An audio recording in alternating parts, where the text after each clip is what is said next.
3, 2, 1. We're rolling. Action podcast. What's the name of the podcast? Mrs. Spielberg. Maybe we can see him on the camera or show him. Steven Spielberg. Also Stephen King or just Stefan Möslacher. He's Clemens Cordela's cousin. And he's 18.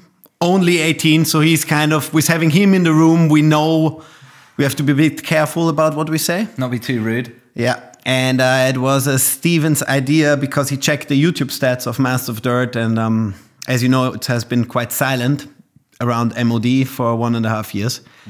And Mr. Spielberg said, hey, we need to like bring people more involved about what we do. That's it. You got to change it up these days, haven't you? It's not the usual. You have to think outside the box, don't you?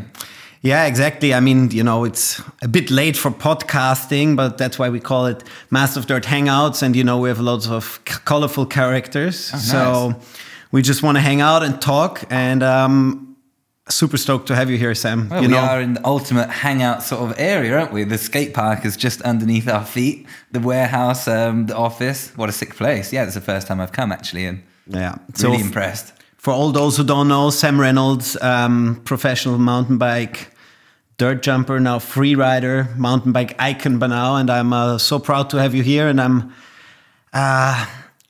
also so proud my prediction was right about who Sam Reynolds will become. Oh, I think so. Yeah, we've been good friends for years, haven't we? It all started, I remember, in Leogang, no? Whitestyle. Oh, yes. Yeah, you know the story better. My recollection of the story, I don't know if it's true as well, because it's a long time ago. Like, actually, I'm 30 years old tomorrow, or the next day. So, yeah, this must have been 12 years ago. I don't know, but it was one of my first contests at Leogang called the Whitestyle, which is literally, actually a huge mountain bike contest on the snow. And, yeah, it was a big opportunity. I went over. I can't remember. I think I did quite well. Maybe podiumed, and you were at the bottom. And I'd seen, I don't know, Master of Dirt DVDs and stuff. And you were like, oh, I'm Georgie. Nice to meet you. I do this thing called Master of Dirt. And I was like, yeah, I know. Like, obviously. And then you're like, yeah, what do you want to do? You want to come to the show next month? And I was like, yeah, of course I want to come to the show. Like, that'd be sick. And you're like, you know, to ride the show. And I was like, oh, yeah. Okay, let me, gonna have to probably ask my mum. I'm gonna try and find some money for a flight. And you were like, no, it's cool. I'll buy you a flight to the show. I was like, oh my God, this is the best day ever. And then it started from there. And actually, I think we did Vienna. And then you invited me to stay on, and I changed my flight and we went to the next one, which I think might have been Graz at the time. But yeah, that was 2010, 2009. One of them, but a long time ago. Yeah, probably something around that time. I've always, it's the same with Toby Merz, who will hopefully also welcome at the show at some point. It's like, you know, you see how people ride with the skis, and you know if it's a foam pit kid or a kid with skills. And as you know, hanging on the winch or jumping the huge ramps with no landing decks, the super kickers back in the day. Yeah, I think we were the first one to jump like moto super kickers on the mountain bikes. Yeah, and especially in a show, Master of Dirt brought that to everyone, didn't they? It was sick. Now, like, it's kind of almost normal, but yeah, it was the first of its kind a long time ago. And yeah, interesting what you said about sort of seeing the future. Like, now I'm almost 30. It's like I'm a bit further along in my career, let's say, and I like to look now and see, like, wonder who's going to be the next guy who's going to be the next big thing, or the next, like, I don't know, next guy to watch. And that's super cool, actually, to sort of know what I know and look back. And there's, like you said, there's some things you can spot in some kids, isn't there? Some kids are like really good, but you can see maybe the attitude's not quite right or something. And some kids, you're like, okay, I'm going to watch after this one. Yeah. Talking about new kids, who are those Hodgson? I was going to say, sorry guys, no disrespect, but I live kind of in my own little bubble here in the warehouse. We tried to like survive COVID and of course did loads of t-shirt productions, and I mean hang out at the M.O.D Dream Yard in France, but I wasn't following so much. And then I see this whole UK posse we have a just killing it. Where do they come from? There's a guy called Sam Hodgson, who, like, I didn't really know either, and I'm from the UK kind of scene as well, so I was kind of surprised. He basically sent in like an application video for, sorry, excuse me, Audi 9s. The video, like we do, you can win a spot by just sending in a video. So you like just film a video, apply, and you get like a wildcard entry. And he won that which sort of out of nowhere last year, and then came to the show and or came to the contest. And every year the wild card we invite, like sometimes they send the most incredible videos, then they come, and I don't know if the pressure's too much or if the jumps are a lot bigger in real life than on their training ground at home, but sometimes they sort of don't really come to much. But he came and blew up the whole thing. He did like huge tricks the whole weekend, like wasn't scared of anything, and we were like really impressed. So kind of a month or so ago when we were trying to pull Darkfest together. We just got back last week, actually. This is, I don't know when this is going out, but yeah, we just finished Darkfest. And yeah, we decided, I thought, let's give him another chance and invite him out. He impressed so much Audi 9s, let's see what he can do on the big jumps. And I was like thinking, yeah, he's definitely a wild card and he's definitely going to do something, but maybe he's going to kill himself or maybe he might struggle on the jumps. But I tell you, we literally arrived and there's the biggest jump on the whole course, the 90-foot one up top, which is 30 meters. It's humongous. It's the most terrifying jump ever. Like even if you ride it all week, it's still scary.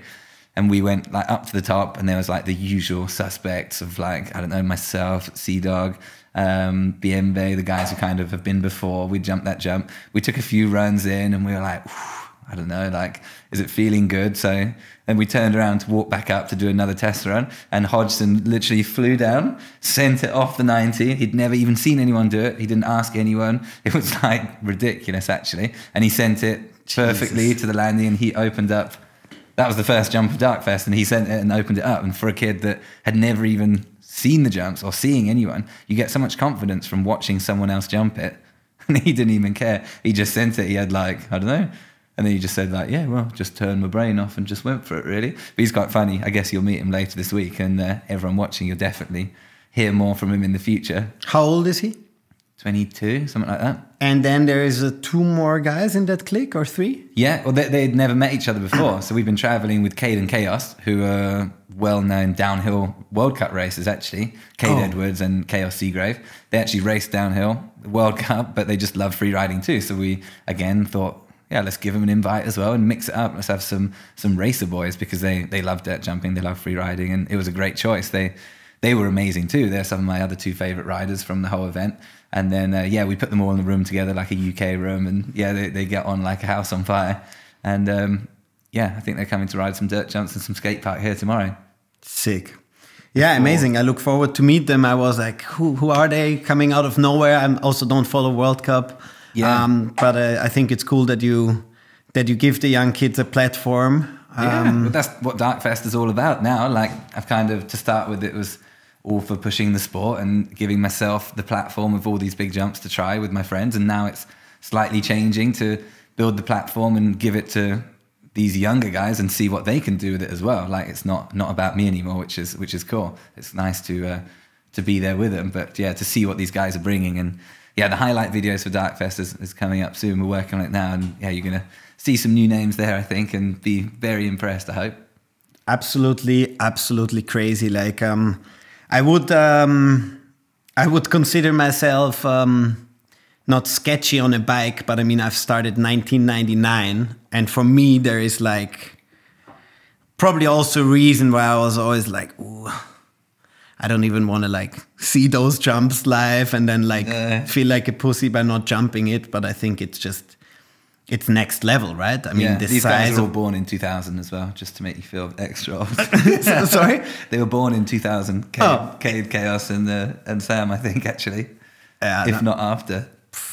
I mean, the size of what you guys jump there is amazing. It's insane. Yeah. And as well, you have to respect it, don't you? Like, I broke my wrist a few years ago on there, and we had one femur snap this year, and broke his wrist. Like, it's easy to forget when broke his wrist this year? Yeah. Oh, shit. I think that might be quite secret. Maybe we cut that. Can we start that one again, actually? Why is it secret? I don't know. He didn't want to announce it.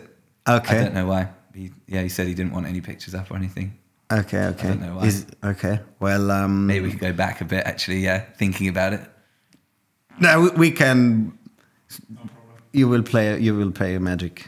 Okay, cool. But what was the question, actually? Yeah, before. No, the respect, like the respect you have to have for the jumps, and that like injuries occur. But I think that, you know, it's a reason why also everyone was like, don't you, like, you're a mountain biker and you run mass of dirt, don't you want to try freestyle motocross? Like over the past 15 years, I've heard this question so many times. Hell no. Yeah. That was never even an option because I've seen how freestyle started. Every practice, you had someone hitting the back of the landing, over jumping, snapping femurs, wrists, everything. Like it was constantly, how you say, go back and forth to the hospital. Yeah, you had it on speed dial. Yeah, no, I was like, no, it's just too dangerous. And that's what I respect about the big jumps. And then, you know, if you're so caught into business and the world where your shoulders just go more narrow together because you're in front of the computer all the time and you're not shredding bikes every day, then it's probably not the best idea to ride there. But No. but there is, where's the event happening in Stellenbosch? Stellenbosch in South Africa. So it's like 1 hour from Cape Town, which I guess most people have heard of in South Africa. It's like a nice, really nice place to go visit. And Stellenbosch is where chances are, if you've had a bottle of red wine from South Africa, it's probably from Stellenbosch, and it's probably from the road which Darkfest is on. Actually, we stay on this beautiful wine farm, and they have like a bike park there. And the son of the owner, Ike, is actually a World Cup racer and super into the jumps. And yeah, he's kind enough to let us build the jumps there, and we go crazy there each year. Invite everyone along and have a good time. Actually, would you hit those jumps on a motocross bike? We kind of always, because there's been a few events where like Loose Fest, for example, they have mountain bikes and motocross, and that's really cool to like see them together. But it's too hot and dusty out there, actually. Because a motocross bike, like they give it some throttle up the lip and they go like, that would definitely just chew up the jumps. So we've thought about having moto guys there, but actually just the maintenance on the jumps is already so mad. We have to water the jumps all the time, fix up the takeoffs. And this year we had a lot of rain, actually, so we had to tarp the entire course, which I think is like 800 meters, the course. And we have to tarp the whole thing. Like, we had to tarp it twice, actually 3 times, because it rained 3 times. And so we tarped it all up. What's tarping? Tarp is like plastic, like the plastic kind of roll that we roll down over the top of the jumps to protect them from the rain. And then we had to roll them all up again to start the session. So yeah, a lot of work goes on behind the scenes, actually. Building big jumps is the best, but it's an awful lot of work. That's why we only do it for 1 week a year. You can't, it's not really sustainable all year round, but that's what keeps it special. Like if you had those jumps in your back garden, I don't know, you'd get used to it. And like you said, with FMX, it's just a matter of time almost. You make mistakes every 1 in 1,000, but if you're always doing big jumps, your mistake might be pretty costly. But would you like personally go on an MX bike and ride the course? Would I? Some jumps, maybe the big long one, but not the steep ones. No, you need a lot of skill, I think. There's definitely guys that could do it and be amazing on it, or probably someone could ride it on a pit bike if they really wanted. But no, I don't know. I wouldn't. No, I definitely wouldn't. Yeah, if you want to do a collab event, maybe we managed to get some promoters for M.O.D in South Africa again. Last time cool. we've been in there, right? 2008, and then maybe have Cecil build some additional lips and then like do some insane crossover shots. I think that would be. Yeah, that would be next level. And as Nico from Audi 9s, he's played with that idea but never put it to execution. Maybe he was scared the after parties were even gonna be even wilder. Yeah, I think most people are scared of that. With the motocrossers, probably then, yeah, like we're ready. So make it happen. I'm down. Talk to the Darkfest. Or actually, yeah, let's make it happen. Yeah, we could put some ramps in there. Get a Vuvu down there. Yeah, that would be sick. I'm sure he's got some ramps kicking around, isn't he? Alistair Sayer. That would be insane. Shout out to Alistair Sayer. I miss him. We haven't seen him for a while. We miss him. I guess he's back down in... Where does he live? He lives in Joburg. It's pretty rough. So, you know, they're like every 2 years they rob the house and da-da-da. And he's almost by himself. So there's not too many... There's not a big riding scene. And usually he always hung out with us in Europe. Yeah, you just can't at the moment, can you? No. I'm pretty ready for it to finish and for the shows to be back on. The last M.O.D show I came to, I worked out on the way here, was 2019, but that was with my broken wrist. I was a spectator. In Linz, right? No, I think I was watching in Vienna. In Vienna? In 2019. The last one I rode must have been 2018. Ooh, the big one in Vienna. Yeah, because I was injured, so I came because I couldn't go to team camp that year. Ooh, what a pity. So, yeah. Maybe we can get some pictures of M.O.D Vienna. But 2022 is coming back, right? M.O.D. Yeah, fingers crossed. Fingers crossed. We moved everything to 2022 because we didn't want to push the crowd around that much, you know, and it might be a bit pessimistic on the other side, also very optimistic, because like who know, I really don't know what to say about, except that if we come back, it's gonna be with a massive bang. Everyone is super ready. Everyone has been training. No one has been backing down from training. That's for sure. And the fans are ready too, I'm sure. I want to see it happen. I missed it the last couple of years. Yeah, no, it's going to be, it's actually going to be a huge success and huge vibe from every side. But for now, at the moment, there's so many questions, like testing. How do we test the people? What we do with vaccinated people? Do we let only vaccinated people ride, like or work there? You know, there's 600 people in the crew. If I have to test them every time, who's gonna afford it? You know, it's not, and that's also why playing a venue with 50% capacity was never an option for us, because who is gonna like our break even? So the point where you're at zero and start making money is usually at 70 to 85%. Of filling the venue. Wow. So it's a high risk thing. And I'm not like, you know, I buy a keychain for 20 cents and sell it for 12. It's like I have to like calculate a lot of expenses to make such a big show. But I think our success happened because we always added new riders, new things, the scissor lift, the airbags that help the riders to actually survive those shows, you know, and that help us to be able to have Adolf do 4 triple flips in 3 days and 8 additional ones on his head, you know. Yeah, the physio works pretty hard at M.O.D Vienna weekend, doesn't he? I remember being in that room quite a lot. Yeah, shout out to Danny Doran, Sayo's girlfriend. She does a great job. Fixing up all the boys to get him back. Just the needles hurt a little bit. I really don't like it so much. But to stay at the M.O.D subject, just reading some of my notes, it's insane. We kind of been laying low on the streaking business. Is that because you have been approaching 30 and I've... because, I mean, to pick up the audience a little bit here, for some reason, it's always been... we always wanted to be taken very serious at Master of Dirt on the track. And, you know, there wasn't really circusy shit like dressing up on the track or pretending like the riders are clowns or calling our riders idiots or something like that. It's like the mullet, isn't it? It's like business at the front and then party in the back. That's the M.O.D way. M.O.D is a humongous mullet, actually, thinking about it, isn't it? Oh, that's very nice. That's a very nice comparison. Master of Dirt is like a huge mullet. That's very good. I really like that one. But we had the streaking. Maybe you can... Maybe a few flashbacks. Well, we had the Rocket Streak League, didn't we? Which comprised, I guess, of myself, you, Saya was there, Nikolai, pretty good mountain biker you guys may have heard of. Alistair, Vuvu. Alistair Sayer, and Matt McDuff from Canada as well. And basically, it was just a WhatsApp group. And if you had to film yourself doing a streak somewhere, or even if we were all together, you just had to do a streak around the hotel, film it, or everyone else filmed it, and it was kind of a bit of a competition, like a one-up, like it is on the track. Someone does like a 360, and you want to do a 360 bar spin, and then the next guy has a 360 double bar spin. The same thing. We have the same mentality with streaking, and we're doing it for years, haven't we? All around the world, sending videos. Also, you have to pick up the other. Streaking means running around naked, correct? Oh yeah, as simple as that. Yeah. Yeah, and we have. It's like, you know it from the big soccer stadiums, and we have this noise. So always when you heard that noise, that's what is the rocket streak. Yeah, you went like a rocket, like you knew someone was approaching to streak. And I think there's one in Winterberg. You've been there?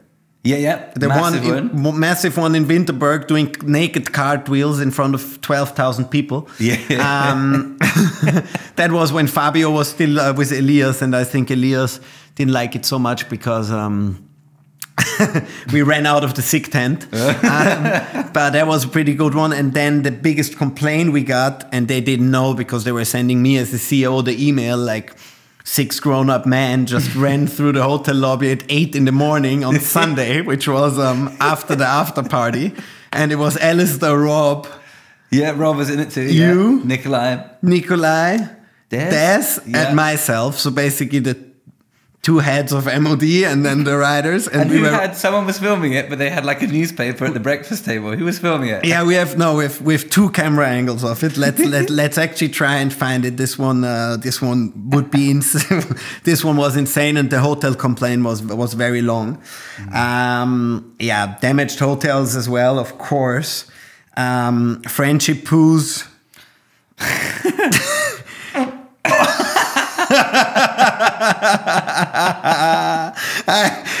I had one earlier. I was like, I was holding that one in. I was like, no, I don't need to do a fart on a podcast. But then you said poo, and out it comes. Because I guess the M.O.D Hangout is the only podcast you can put on. Yeah, I think people also take themselves too serious. I mean, yeah, I completely agree with that. At the end of the day, it's just messing around on bikes. Yeah, and then you die one day. So no, and it's fun. There is actually. Let's touch base on the art of fart. Are you still in there? No, I actually had to leave. It's just too many farts. So our Dutch friends made a group called the Art of Fart. It's a WhatsApp group that actually had over 250 people at one point, and you can just fart in there. So it's just voice messages of different farts. Maybe we can also add a few, or actually I can play a few.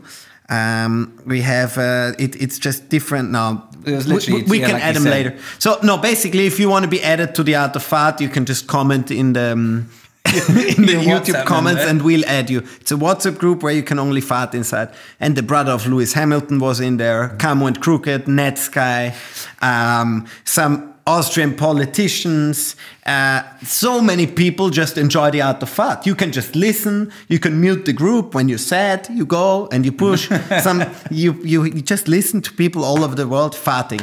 And I swear to God, especially at like piss-ups, as you would say, when you get when you drink in groups, usually you promote the Art of Fart. I had in my whole life, and I think, no, not my whole, in the 4 years the Art of Fart existed, I had only 2 people, and I probably pitched it to 400. Only 2 people were like, I don't want to join that. And the rest just really, really enjoyed the Art of Fart. So yeah, I was in it for a long time. I don't know. I think my phone ran out of memory or something, and because 18 farts come through every minute of the day, I was like, this must be bad for my phone memory. I had to leave, I think. I guess I'll join now again. Yeah, we have to make sure to get the new UK kids in. Oh yeah, they might like it. Yeah. What else? Yeah, and a question that's burning on my tongue. What's up with Alpine Stars? Like, what happened there?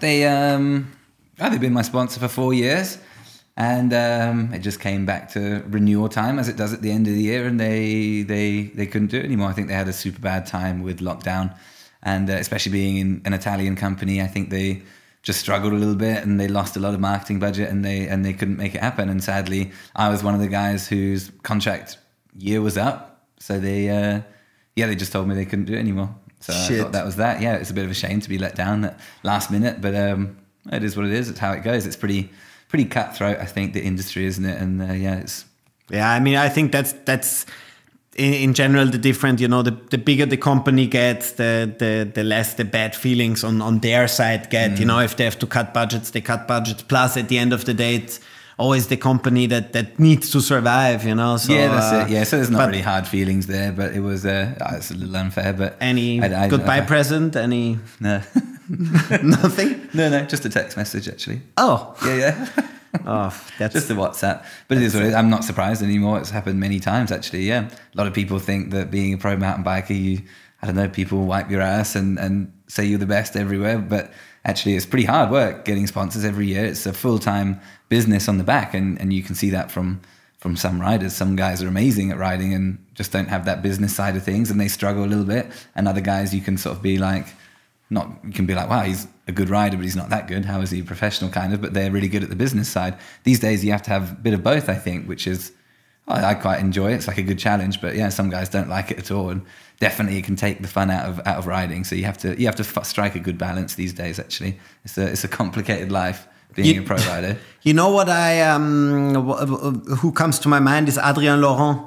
Mm-hmm. You know him, that racer guy from France, the fast. Yeah, fast he does the Crankworks. King of Crankworks, I think. He literally won the whole of Crankworks. Yeah, doesn't have a bike sponsor. Does he not? No. That just shows you exactly how difficult it is these days. How can you be the king of Crankworks, like kind of the best That's almost officially the best all-round rider you can be in the whole world, and to not have a bike sponsor that just shows you how difficult it is actually. So if you're a bike sponsor and you hear this and you have any bike parts or bikes at the moment, which probably no company has, Adrien Laurent, check him out on Instagram. We will put an insert.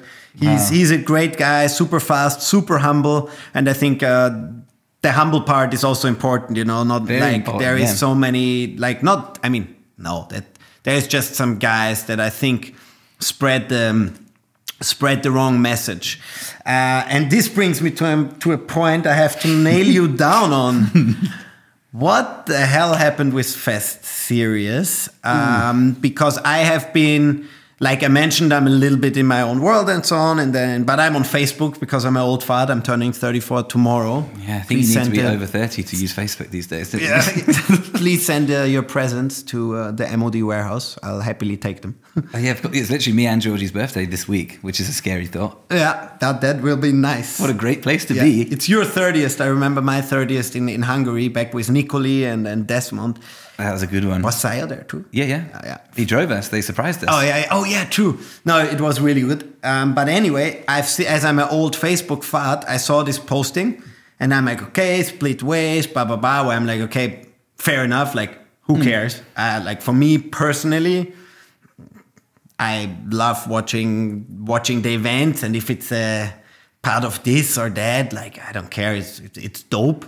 And then I think it's dope what you guys do. But then I checked the comments, and damn, I think that backfired a little bit on I don't know which message they really wanted to spread. But how do you I'm feel not sure about what message they were spreading as well, to be honest. Like basically I'll just tell the whole truth. I'm not going to spread any beef or anything, but basically the Fest Series guys, the original guys, wanted to put some rules in for the Fest Series, and Darkfest has been part of the Fest Series. We joined 3 or 4 years ago, and they made a few rules, including who should and who shouldn't be invited. So that was my first problem with these new rules, and then some other things to do with the media output and what they should do and how it should go and what channels it should be on, which I didn't really agree with either.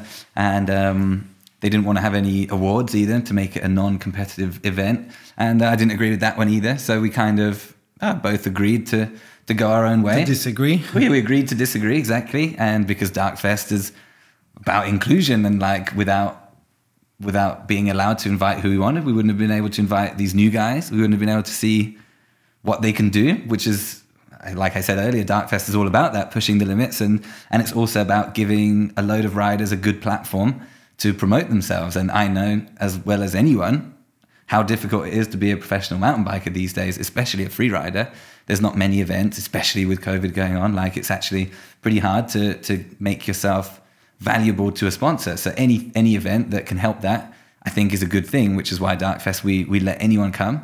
They can bring a camera if they want. Some guys even bring their own film crew, and they make their own videos from the event, because that's, I don't know, I want to give back. And if that event was, well, maybe, I don't know, like Master Dirt, maybe was one of my big chances when I was young, and that really gave me a platform to make myself valuable for sponsors and make a career. So I want to do that for the young kids, like Hodgson as well. I hope everyone can now see how crazy he is and how good he is. And same with the awards. I didn't tell anyone what the awards were, so it's not a competitive environment really.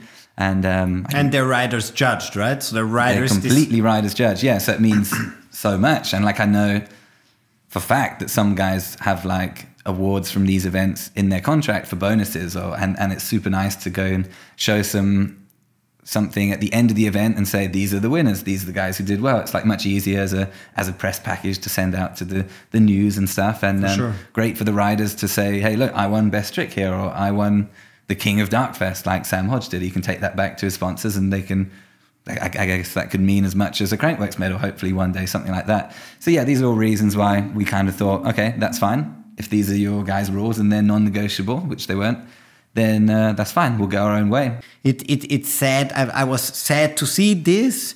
On the other hand, I was like, yo, who gives a shit? Like, yeah, that's what we thought in the end. We were like, whatever, we're going to keep doing what we do. And those guys, I don't fully understand what they want to do, but like that's cool. Like I don't have to. That's their thing. They can do what they want. Like, and if they don't like making all these videos and big sponsors, then that's fine. They don't have to. I like that. It pays our fuel for the diesel to build the jumps, and it pays to invite riders and give them nice food and give them hotels. That stuff's not free. So I don't know if those guys are going to find that out soon or not. But you need sponsors, like you said, to make it happen. And yeah, unfortunately, you have to do a couple things that maybe you don't think is perfect, but it is what it is. And yeah. You don't have to be a professional rider, but if you want to be, you need a sponsor. Yeah, exactly. And if you want to make your dreams reality, unfortunately, they cost money. You know, and as long as we don't live in a huge Burning Man environment where you trade you trade everything and you offer labor or sex to get your bread or your next set of cranks. And I don't think many people do that. Yeah, I mean, I would be down, but but it's unfortunately that's not how it works these days. No, and I kind of get both sides, and like no front to everyone, but no, that like the crowd spoke. That's the best thing. Like, and it's so rare that within the comments you don't have a discussion. You know, usually news hacking or like doing something like that will build a discussion that's so big that the reach will on both ends go like crazy because the fans start fighting about it. Yeah, it was almost a bit of beef, wasn't it? Like some exciting news. I think it was like Pink Bike's most read article of the week and everything, and it had like 300, 500 comments. Like, I haven't checked Pink Bike, to be honest. I just checked Facebook, and this was really just on the Darkfest. Pink Bike was quite brutal, actually, to be honest. On both sides? No, sadly not. But okay. But yeah, like whatever. It's been said now, and we had a call actually earlier, and cool. He explained, he apologized for the press release and said it was a bit of a mistake, actually. And then we decided that that's fine. No, big up. Also, big up for Dan having the balls. I mean, that the guys have balls, we know, but by seeing what they jump, but having the ethic of saying, okay, sorry, you know. Yeah. It's fine. I think that's the most important thing. Something that really pisses me off is when people cannot say sorry. You bump into someone, you say sorry, hey, excuse me, and then people make mistakes. That's it. Yeah, exactly. I've done millions of mistakes. Yeah, I don't fully forgive them yet. Like, it still hurts a little bit, that press release. Yeah, of course. Out of nowhere, we should have been able to discuss it at least. But whatever, it is what it is. Everyone likes riding bikes. That's fine, and there's no point arguing about it. So I'm gonna get over it myself anyways, and continue doing it because that's what I like doing. Talking of sorry, Andrew Needling, I'm sorry for what I've done to your. We actually did his podcast a few months ago, and yeah, he asked me if I had any funny stories, and I told that story, and he didn't put it in. Yeah, so lucky the M.O.D. podcast a little less censored than the Andrew Needling show. Yeah, exactly. I just want to say I've been the executor. For all those who don't know the story, which is actually no one knows the story. We came out of Leogang party. We'd had a couple sherbets, as it were. We were a little drunk, walking home, and Papa Hog decided he needed to do a poo. I had stomach problems this weekend because like we have been constantly drinking and had bad catering food, and I'm like, Sam, I need to have a poo, and I wanted to poo next to our tent, if you remember. And then you said, no. But next to the tent was my good friend, World Cup racer Andrew Needling's tent. So we just quickly popped in there and did a poo on the floor with some masks and filmed it. And yeah, we're super drunk, so obviously we thought it was the funniest thing that had ever happened, and then went to bed.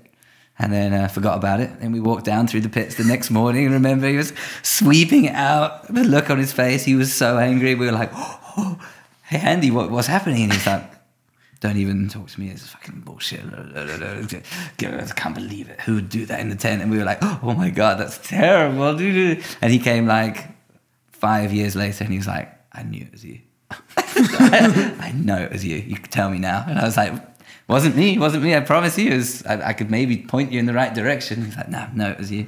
I know it was you. And then I met him in Leogang. Yeah. Or was it Saalbach? I know, in Saalbach or Leogang, both same shit, different story. And he's like, oh, Georgie, are you the guy that shat in my tent? And I'm like... It was basically a mechanic tent, so I didn't shit on his bed. No, it's where they work on the bikes, yeah. It was not inside a truck or anything. But actually the mechanic was, I think, sleeping in there, so we were lucky. Imagine we would have been called like, whoa. No, anyway, so yeah, I said, yeah, it was me, but it was Sam's idea. So, and that equals it out. So we both take the blame. I wanted to ask you, as a rider with such an international flair, and I think your wife Amy, she keeps traveling. Yeah, she works for MotoGP. So she has a much busier schedule than me. Yeah. Wow. So you can. She's in Barcelona right now. And she does the TV interviews, right? Yeah, she does some pit lane reporting, does the press conferences out there. Yeah. And why did you guys? I mean, why the UK? Like for me, I've been there, and I'm happy to explain in a second, like how it opened my eyes. But UK, for like, I think the most people on the planet is like, yeah, hooligans, fights, beer, drinking, bad weather. Yeah, those definitely are things that happen there. Yeah, but I don't know. It's like everywhere. There's different places, isn't there? Just for some reason, we're famous for our hooligans, because I think they're the ones that come on holiday and make the most noise, don't they, with you guys? Yeah, true. But, there's lots of nice people from England, and sometimes the sun comes out as well. We have a great riding scene, it's just home, isn't it? It's where you're born, where you grow up, is where you like the most. I love visiting other places, but I love going home. So for you, it was never an option to move to Spain, or... Well, like when I was smaller, younger, riding like the contest, I thought about moving to Spain to ride La Poma all the time, or try and get to California to ride. But I don't know, it's just where you're growing up, where your family is, and where you're used to, isn't it? And I like it there. I like the climate, and I'm just used to it. And I like to travel, and I like to visit other places, but I love to go home. We just got a new house and got my lifetime dream of building dirt jumps in my garden. So I'm the happiest person in the world right now.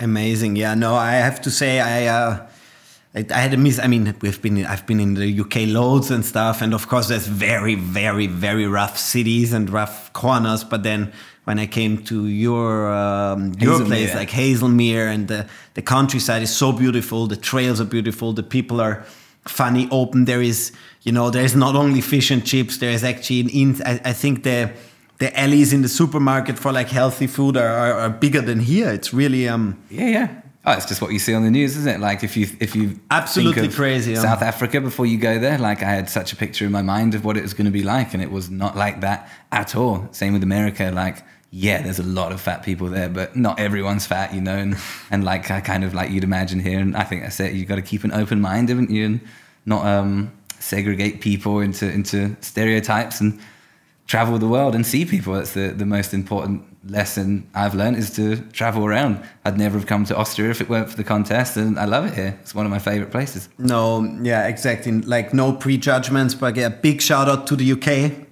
It's absolutely amazing. If you guys are ever want to travel and visit, I probably recommend summer. Yeah, definitely recommend summer. You need to come to my house. It's beautiful. Come ride the jumps. Oh, I would love to. I would absolutely love to. We'll sort it out. And John Pound, you meet every Wednesday to ride trails, right? Yeah, we have Wednesday Night Trails Club. Yeah, everyone's, I think I'm the youngest one there, actually. So we're a big 30-plus crew.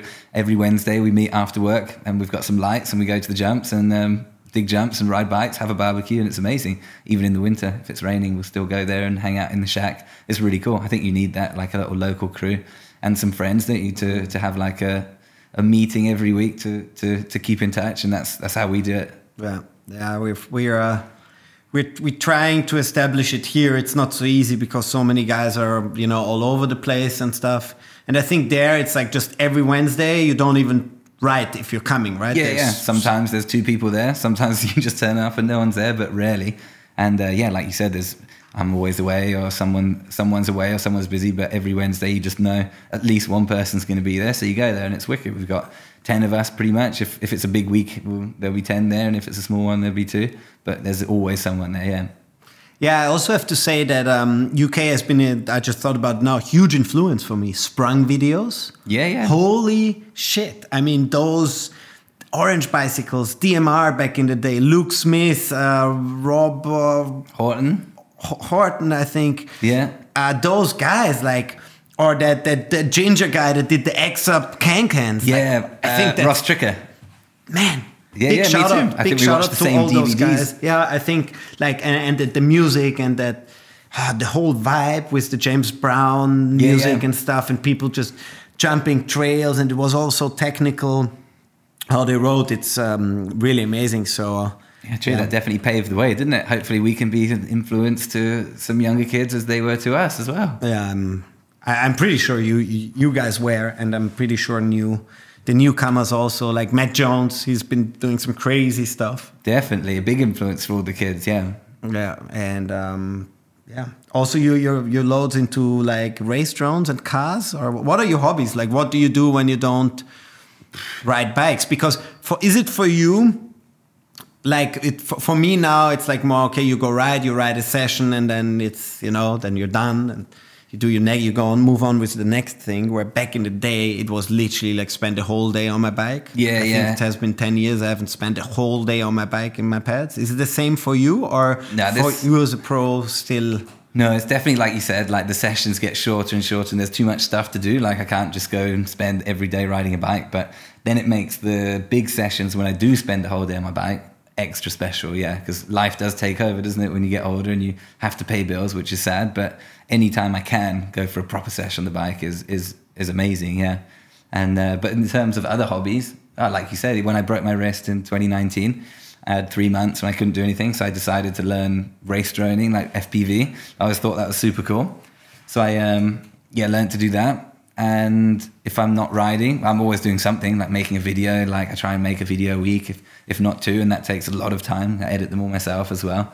And then back to something on the house, or do something like that's a whole week gone every week.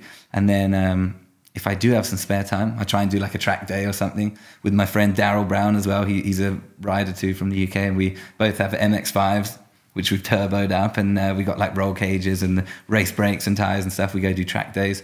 And yeah, that's sort of a nice... For drifting? Do you drift in those? Or we do we were not like drifters. We do track days, but we do like to skid around as well. How powerful is the MX-5? We got about 2... It's a Mazda, right? Yeah. It's a little Mark 1 MX-5. I think it's got 240 horsepower. Stock? No. I think they're like 100 stock.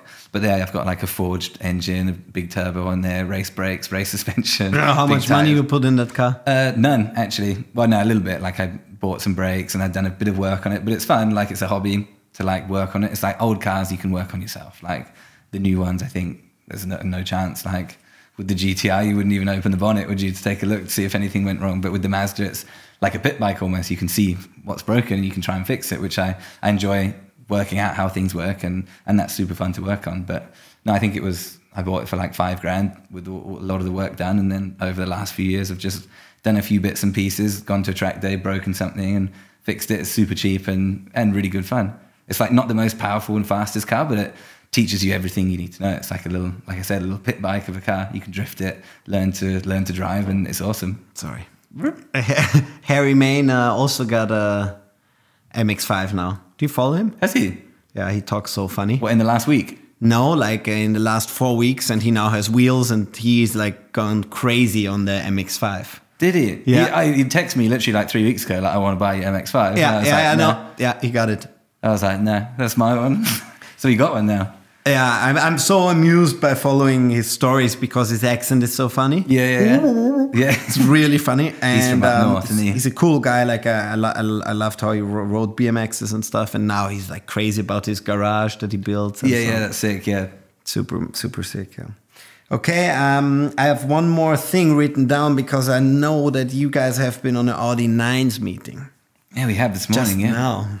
She finished that and came over here. What can you leak?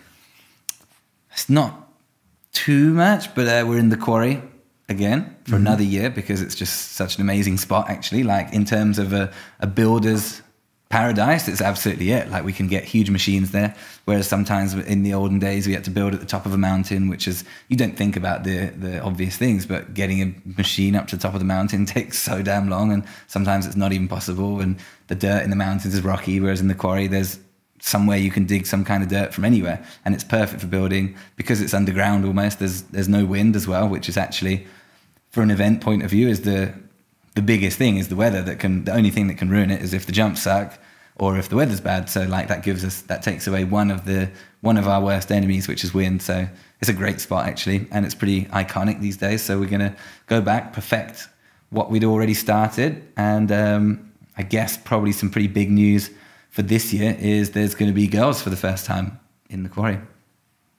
which is going to be cool. I've seen, yeah, last year they had, or the year before, there was a girl already visiting. Yeah, they came to check it out. I wonder who's that's going to be. Yeah, that's not for me to say, so you're going to have to wait and see. To build a special line? We are going to build a couple of extra features, yeah, but we are hoping that they can join in with all the rest of us. But yeah, we won't know until then. But yeah, we'll build a few warm-up lines as well, not just for the girls, for the boys as well, to have fun on. Yeah. And then, yeah, I think it's going to be a cool one. It's going to be a game changer, I hope. For sure. Awesome. For where can we find you on social media? If we want to, Instagram. Are you TikToking? Are you like dubbing, voice dubbing on TikTok? And no, I did get jumping TikTok around in a ballerina 3 years ago, and I lost the password, and I haven't been able to log back in since then. So I do have a page, but it's got 2 posts on, I think. So yeah, don't go on that one. But Instagram, YouTube, and Facebook, Sam Reynolds 26. I'm sure you can find me on them. YouTube's been going well, right? Yeah. I started to try and do that the last couple of years. It's going amazing. Yeah. Cool. Very hard work, but super fun. I like it making videos when we go out. It sort of gives you that extra bit of motivation to maybe try a trick or something that you'd probably not do if you weren't making a video, but you're like, let's try and do it for the video, make it better. And yeah, I've had a lot of support and it's been amazing off that. And people seem to genuinely enjoy the videos. I've done all my backyard like build videos as well, which people have been super invested in. And yeah, check it out. Join the ride. Well, thank you for joining. Thank you for taking the time. I appreciate it. Thanks for having me. I'm honored to be episode 0 pilot podcast. Yeah, exactly. At the Master Dirt Hangouts. Exactly. So let's see if we'll need to do it again. If there has been any technical issues, but no, I think everything should have worked. Thank you, Stephen, for the input. Thank you guys for listening. We're gonna be putting loads of new characters or lots of old characters of the M.O.D family. Hopefully we will welcome Sam again for an episode 2 at one point. Write in the comments who else should come next, eh? Yeah. Who do you guys want to see? Exactly. Who do you guys want to hear? Yeah, and then, look forward to our birthday. And it's been an honor following your journey and be part of your journey. Thanks, Papa. And grab some Darkfest merch because Massive Merch and Darkfest have teamed up for a limited edition collection. There you go. Here it is. Yeah. So it's coming. It's actually online already, but it's sold out soon. And then we'll have to stick our heads together and see what's next. Sounds good to me. Thank you, guys. Cheers. I don't know where the real camera is. Cheers. Give me a hand. That was fun. Yeah, it was good. I'm happy.